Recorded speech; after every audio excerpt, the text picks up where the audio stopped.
We're going to do a deep dive into culture and meaning and history and politics with Olavo de Carvalho. But first, I want to mention that our recent summit, Truth Over Fear, Unmasking COVID-19, you can still get a premium pass and watch all of the talks and check out all of the Q&A sessions. This is 25 speakers from 7 countries. Germany's Rainer Fulmich, Dr. Dolores Cahill from University College Dublin, Dr. Leland Stillman, State Senator Scott Jensen, and on and on. We have been the victims of a massive deception all over the world. It's just so stunning. So here is all in one place information that the oligarchs, mainstream media, and big tech do not want you to learn. So go to restoretheculture.com and check it out.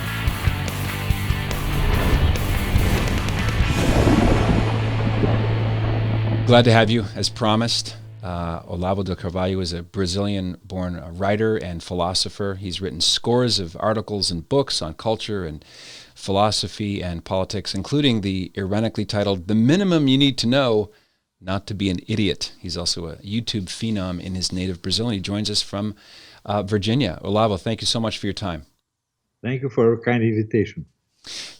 Maybe we can, for folks who don't know how you got to where you are now and the audience that you've built up and the influence that you've had, were you always interested in philosophy? Is this something you wanted to do since you were a child, or did you sort of fall into it later in life?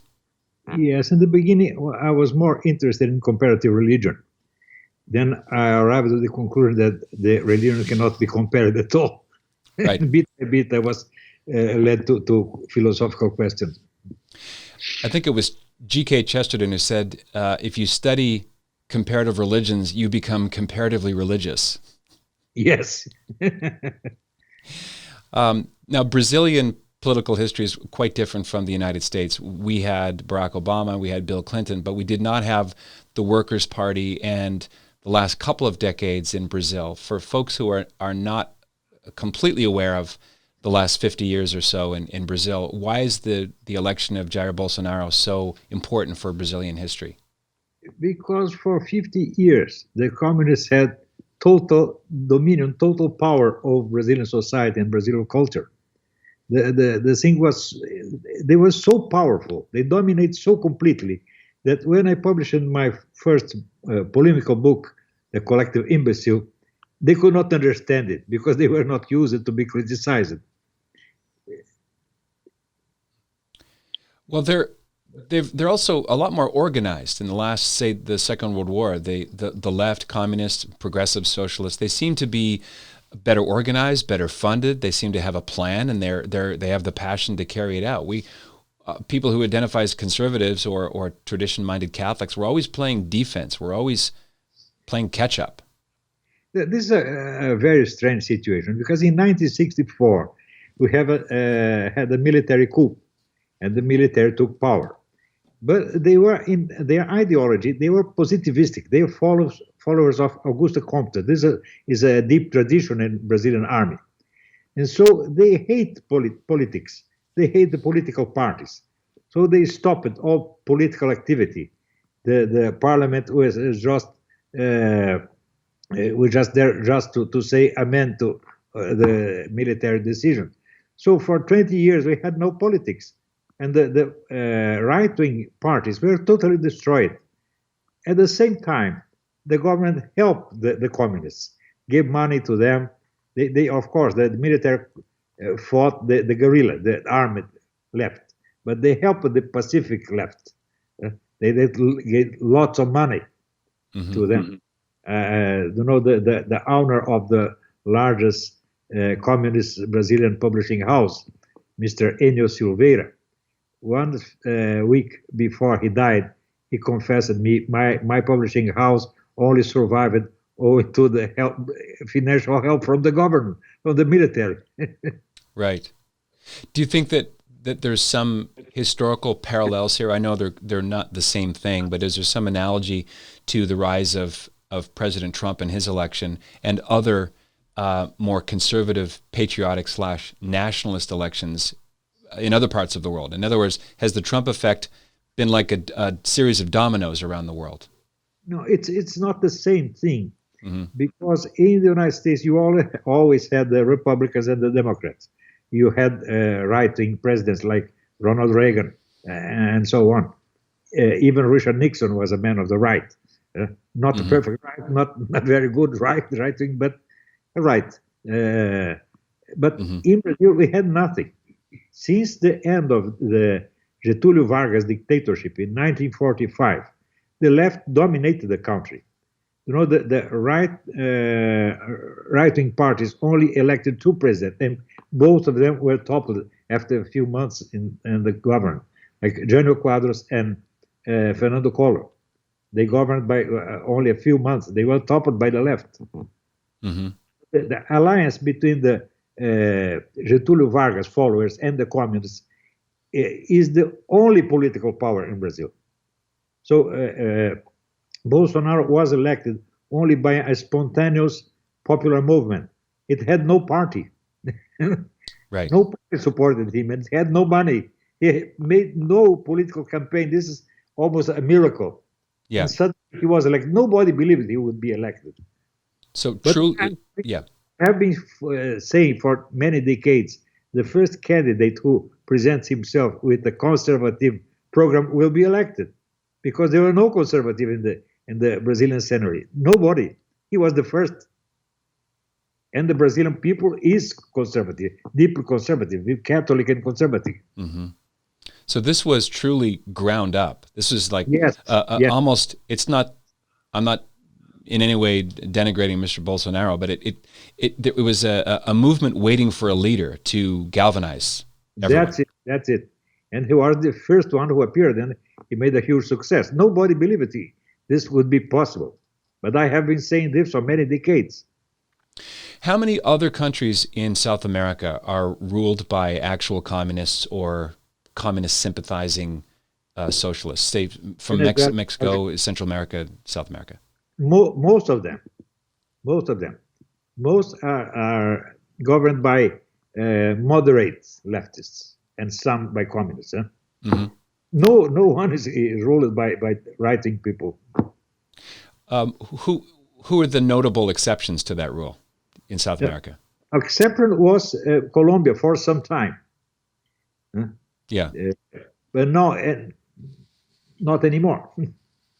Because the left-wing movement is very powerful in Colombia, not in politics, not in the parliament, but in the media, the judicial system. They control the society. They are not loved. They are only a minority, but a very powerful minority.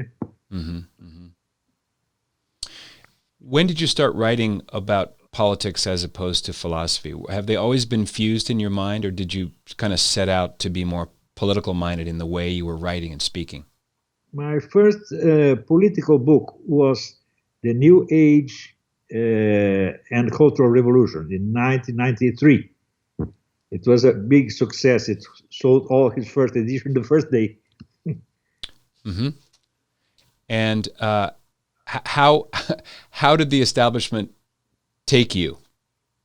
Well, at first they could not understand what was happening. They really were not used to be criticized. So in the first moment they said, "Oh, this is just a momentary phenomenon. We will get rid of this guy with a little snap, and he will shut his mouth." And this did not happen, because they have several polemical confrontations with me, and I won every one of them. So it was a big success. And soon I became a columnist in the O Globo, one of the largest Brazilian newspapers. And then my other books, all of them obtained big success. And when I started my course in internet, now I have 7,000 students. And we created a new generation of intellectuals, much more able and well prepared than the leftist ones. But the objective was not political. I had no objective to I didn't want to create a political movement, only to improve the quality of Brazilian intellectual, because the Communist Party had destroyed Brazilian intellectual life.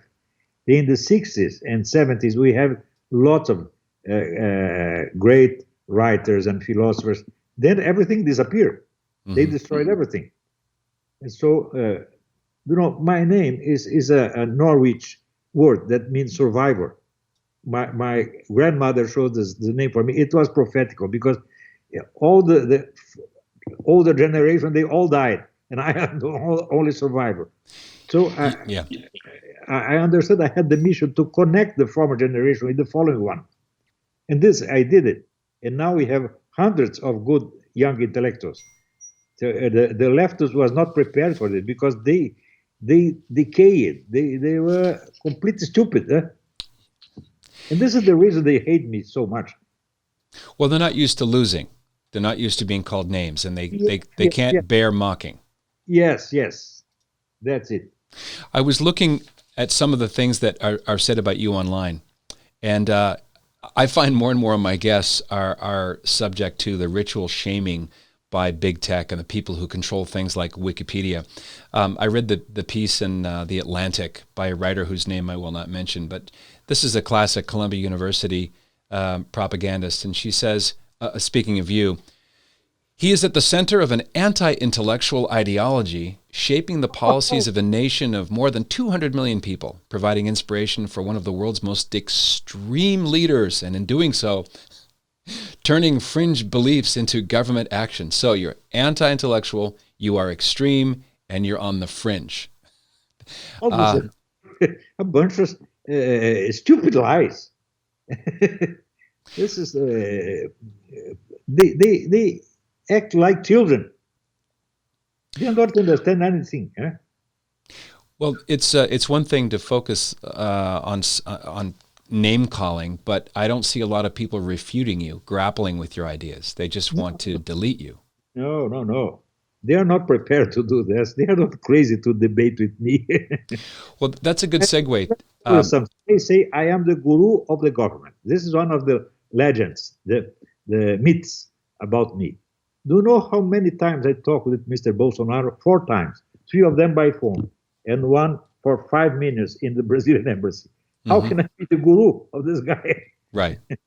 Yes. Or that you're Brazil's Steve Bannon. That gets said a lot. This is absurd because one day I received a visit from Mr. Bannon. I didn't know him. I didn't know anything about him.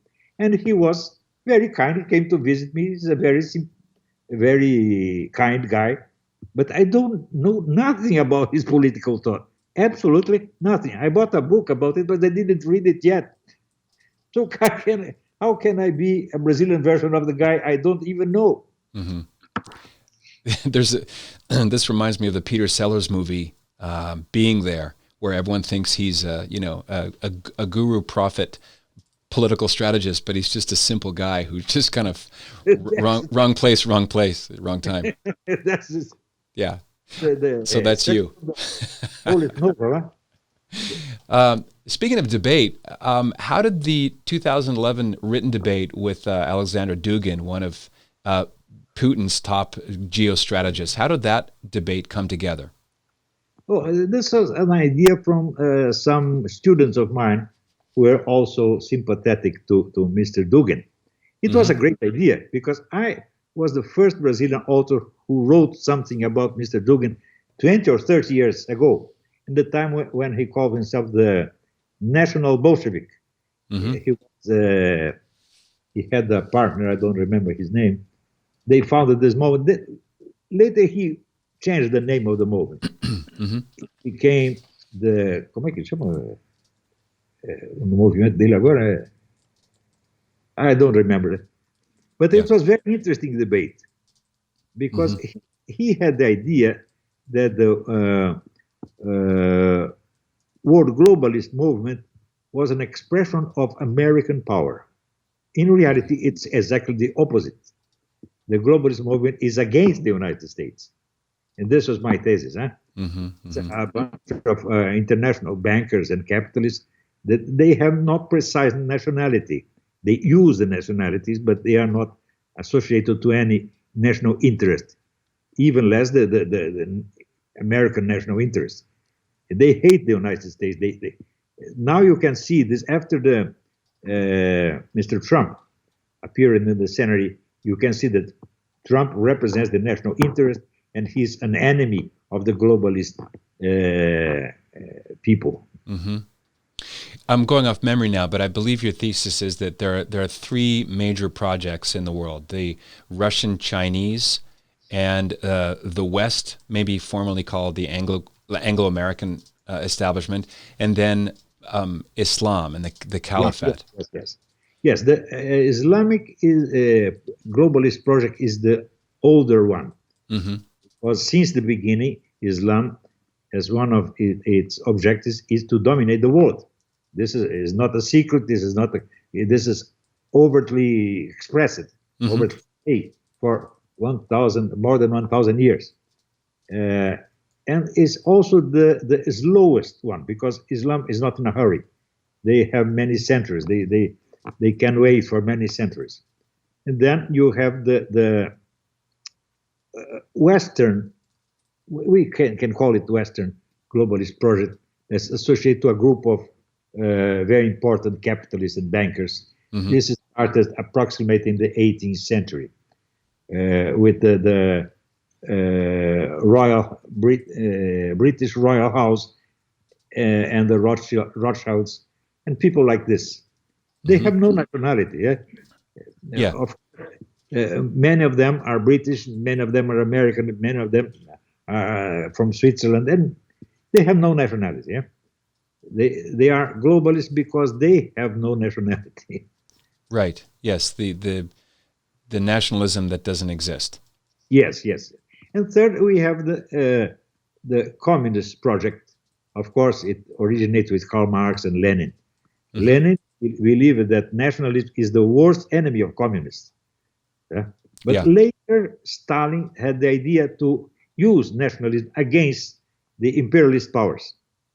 So he created a kind of mix of nationalism and communism. This was the main current in Brazil. Mm-hmm. Anti-American nationalism. It's not real nationalism. It's only communism, a disguised communism. That's interesting. I'm still a Canadian citizen on the road to U.S. citizenship, and we joke in Canada that our national identity is that we're not American. Yes, in Brazil the same thing. After the Second World War, Germany underwent a pretty serious denazification. With the Marshall Plan, any trace of Nazi socialist ideology was expunged to the maximal extent, I would say. I'm sure it exists in some little pockets, but the same thing did not happen in the Soviet Union. There was no decommunization of the country. Is that a fair summary of the difference between what happened to Germany and what happened to Russia? That Russia's errors are being sold in places like China, North Korea, Cuba, now parts of South America, because it was never the ideology itself, because it doesn't have borders and was never held in check, is still surgent. Does that make sense? Yes. The communist influence in the West is deeper than most people imagine. They think that communists were extinct in 1990. But this is absurd. Communism is now as powerful as it always was, because they penetrated deeply in Western culture. They made the heads of many English and American writers and people from movies and so on. And this is not is still here. This is still a present factor. Mm-hmm. They dominate of course, they dominate the American media, and they dominate the American universities up to now. Because there is a guy called I don't remember his name. He was an American diplomat. He had the theory that communist is only an instrument of the Soviet state. Mm-hmm. This is wrong, because communists began 60 years before the Soviet Union. It did not depend from the Soviet Union. It can survive without the Soviet Union. It can destroy and recreate the Soviet Union as many times as it wants. So it is communism is an international movement since its beginning. It's a it's the only political movement of world range. All the other movements are local. So America, for example, American conservatism is American, British conservatism is British, and so on. But communism is worldly. Communism is international since its beginning. It does not depend on. It can use nation. It uses the Union, Soviet Union, but it does not belong to the Soviet Union. No? Communism sounds like it qualifies as a substitute religion. Yeah, you can say that, but it's not properly a religion. I believe it's a substitute of Gnosticism. More Gnosticism than properly a religion. No? Yeah, maybe. Yeah, it's a reaction against a religion. Yes, yes. It's a proper diabolic movement, diabolic religion. How much of communist thought is present in the Frankfurt School, that kind of school of economics? This is a very interesting problem because, you know, the Frankfurt School, in fact, they destroyed the idea of the proletarian revolution. They attributed the mission of being the agent of the revolution to several different groups, the unsatisfied wives, the gay people, the black people. They destroyed the unity, the sociological unity of the communism. At the same time, they began to be helped by the rich people, by the bankers. So, in fact, nowadays, the whole world left works for the big capitalists. They are agents of capitalist power, and they don't notice it. They are unconscious agents of people like the Rothschild, for example, or these people from the several international banks. So they are not communists anymore, but they don't know. They believe they are communists. E. Michael Jones has a book called Barren Metal, and it's on capitalism as the conflict between usury and labor. People often throw the term capitalism around without necessarily defining it. What's a good workable definition of capitalism? I just bought this book, but did not read it yet. It looks to be very interesting, but I didn't read it. You know, the capitalism is, in fact, the only type of economy that exists. Communist economy did never exist, and liberal capitalism did not exist. You only have the capitalism of the aristocrats. When you read, in the French Revolution, the bourgeoisie toppled the aristocrats, this is absurd because the capitalists were themselves all aristocrats. They are aristocrats up to today. If you look for these people, the Bilderberg group, how many counts and dukes and princes are there? Half of them. So we are still under the power of the aristocratic class. This is the only type of economy that really exists. You mentioned communist infiltration into movies. I produced a movie. I'm working on another one, so I'm very interested in the cinema and the persuasive influence of movies. Was it John Howard? Lawson. Yeah, John Howard Lawson, Dalton Trumbo. There were a lot of writers who ran afoul of the House Un-American Activities Committee, and that, of course, made Senator Joseph McCarthy into a terrible whipping boy and scapegoat. But communist writers never really hid their project. They wanted to make regular old movies that people in the Midwest and everywhere across the country could enjoy, but also there would be messaging, there would be characters, there would be plot points that are sympathetic to communism. That really happened, correct? Yes. This Mr. Lawson was a very smart guy. He taught people, don't make communist movies. Make normal movies with a small communist message in the middle. This always worked. And it's still working today. You know, for example,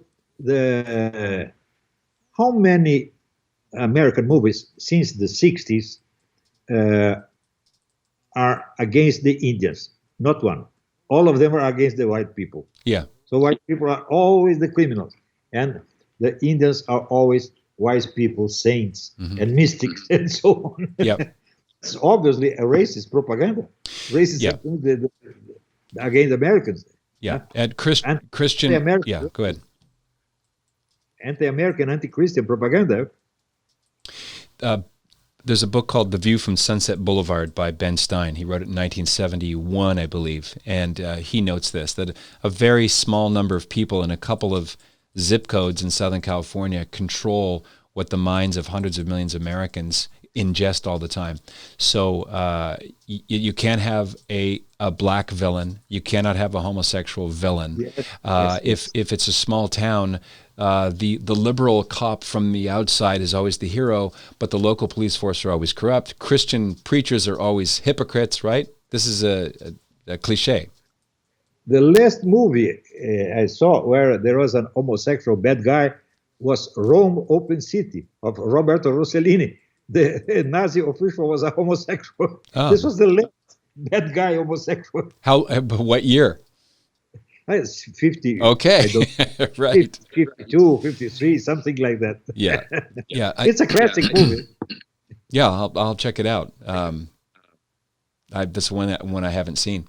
I thought that Julian Fellows, who created Downton Abbey, took a bit of a risk in having a homosexual villain in one of the characters. But the exceptions prove the rule. I want to talk about liberation theology from my wife's native Peru. Gustavo Gutierrez was one of the first founders of liberation theology in the 60s, and then John Sobrino. It seemed to be something in lockstep with cultural Marxism in South America. How much influence has liberation theology as an ism, so to speak, had on someone like Pope Francis, do you think? Yes, the liberation theology is the most important political power in Brazil. I met Father Gutierrez in Peru. ¿Quién estaba en Peru? Yeah. 1985. Okay. He was having a debate with Dr. Rama Kumaraswamy. Do you know him? I know the name, yes. He was a professor of theology in some seminar. And Kumaraswamy just destroyed him. It was something very sad because Gutierrez had no arguments at all. He's a stupid guy. But do you know, Jan Mihai Pacepa, do you know him? He was the chief of the Romanian intelligence service during the Communism. Yes, I know his co-author, Ron Rishlak. I've never met him, though. Yes. He tells that the liberation theology was created by Nikita Khrushchev himself, personally. And this is probably true. Because it is a very stupid idea. I wrote several articles about these people. All their ideas are childish. The main liberation theologian in Brazil, Mr. Leonardo Boff, is a stupid guy. Huge fan of Pope Francis. I want to ask. Yeah. Of course. I'd like to ask you about Pope Francis. From maybe the first year after he was elected, I began to notice, and especially after the 2016 election, that Pope Francis was like the Trump of the left. They're almost mirror opposites of each other. Probably you're right. Yeah? They're both, divisive figures. They both have subverted the expectations of their followers. How would you summarize so far the papacy of Pope Francis? He's a communist. So simple. Communist agent and a communist, global communist, communist and globalist. That's all. I don't believe he's a Christian. I really don't believe. I cannot believe. Do you think he's a puppet or puppet master? No, he's a puppet, not a master. Because he was put in the throne by conspiracy. By the St. Gallen Mafia. St. Gallen Mafia, yes. This was planned many decades ago. And he was just an agent. He is just an agent, an employee of these people. He's not a leader. You've offered me a problem because I have 15 possible follow-ups to that.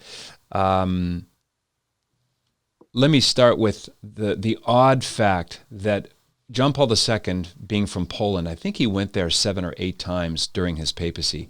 Joseph Ratzinger, as Benedict XVI, went back to Germany, I believe, 3 times. But Pope Francis, when he was Bergoglio in Buenos Aires, he traveled as Pope to Colombia, Ecuador, Peru, of course, the big World Youth Day at Rio, but he's never been back to Argentina. Why do you think that is? I believe he knows people don't like him very much there, because he was a debtor of Juan Perón, was a Peronist. Mm-hmm. What is Peronism for people who don't understand? Because they get the idea that it was arch conservatism. No, it's far left progressivism. What is Peronism? There is a lot of confusion in this matter, because many people don't know what fashion really is. Fashion was created in around 1910 by a group of Italian intellectuals, all of them coming from the left. And they believe, they put this question: can the proletarian class be the agent of international revolution? And they answered no. No class can be the main agent of international revolution. Only a nation can be. So we don't have to make the fight, the proletarian fight against the bourgeoisie, but the fight of the proletarian nations against the bourgeois nations. This strategy was later adopted by Stalin. After 1945, the nationalism revolt against imperialist power was the tonic of communist movement. So this is, in fact, the fascist idea. Why do communists always call their adversaries fascists? Because they themselves are fascists, and they have to disguise it. They have to hide this. Isn't that a good rule of thumb? What leftists accuse conservatives of, they themselves are. This is communist rule. Now, call people what you really are. Accuse them of what you are self doing. Right. Andrew Breitbart famously said that politics is downstream from culture. My take is that religion is actually upstream from culture. How much a synonym is religion for culture? How intertwined are they? I believe that religions always come before culture. Mm-hmm. Culture is a product, is a kind of children of religion. No? Mm-hmm. It's a child of religion. The very word culture comes from cult. Yeah. That has a religious meaning. Mm-hmm. Yeah? Mm-hmm. What's in your creative pipeline? Are you working on another book? How can people connect with your course? And go ahead. You can go to www.seminariodefilosofia.org. Okay, good. I'll put that in the show notes. If you put my name, you in internet, you'll find it. Okay, with the proviso that everything about you is written by your enemies. www.olavodecarvalho.org. Last question. What? Sorry. olavodecarvalho.net. Okay. I'll put that in as well at patrickcoffin.media. Last question about the New World Order. There's another phrase that gets thrown around a lot and never defined. What is the New World Order, and who's behind its architecture? Of course, is a new kind of tyranny, world tyranny. Very simple. But 200 rich families dominating the world. This is it's not an interpretation. They say it. They say they want to dominate the world. You know, Nelson Rockefeller said it many times. They confess it at every moment. This is not a secret. Yeah. If you read the book by that American historian, Carroll Quigley. Yes. He explains everything. He was not an enemy of the world order. He's a friend of world order, but he didn't want it to be secret. So he tells everything. I'm glad you brought him up. He was a mentor to President Clinton. Clinton mentions Quigley a couple of times, and he wrote, I want to say Tragedy and Hope. tragedy and hope. And And the Anglo-American establishment. yes, it's very important. Could you say that Quigley is sort of the historian of secret societies? Yes, yes. I'll put those links as well. Not secret anymore. Yeah, that's right. Hiding in plain sight. Yes. Olavo, thank you very much for your time. I really appreciate it. God bless you, sir. Thank you. It's a very great pleasure to be with you. All right. Bye-bye. Bye-bye. This is the Patrick Coffin Show. Be a saint. What else is there? Hey, this is Patrick Coffin. If you like what you see and hear and you want to see and hear more, consider joining Coffin Nation as a full member. Just click right here and find out more about what that means. Nipsey, my fedora. That's Coffin Nation, the world's largest online community of culture builders. Click right here. See you on the inside.